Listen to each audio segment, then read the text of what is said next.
Ms. Tishara, after per- after looking at the report, and of course, I will expect that you extensively reviewed it because you have been in the public domain calling for this report to be made public for several years.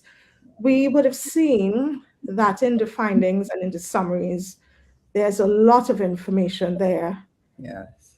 There is a lot, but to start, can I just ask you what was the main thing that stood out in that report? But for me, because you're right, I was calling for the report to be released.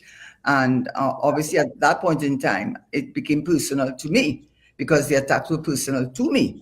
It seemed as though the media was seemed to be fixated on speaking about the former Minister of Finance who had taken out the money out of CIB, and the other issue that they focused on was what they perceived by conflict of interest because they owned shares in CL Financial, which I inherited on the death of my husband.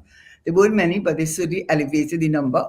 And it appeared to the public, or they wanted the public to believe, that is my view, that I somehow was conflicted in my dealings with CL Financial because I wanted to help them out.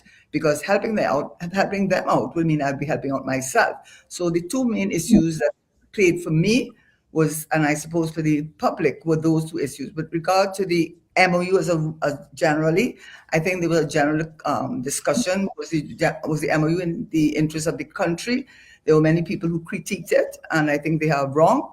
And I feel, having read the report, but report really, let me just say very quickly, the report does say some things that I did not know. So it sort of pulls together strands that I was not aware of and makes more sense of it. That's one thing. And the report also restated some of the things that the public already knew, but given it in a very structured way. And coming from a commission, it had more, I would say, more cachet. It had more people, more credibility. That's what I would say about the report.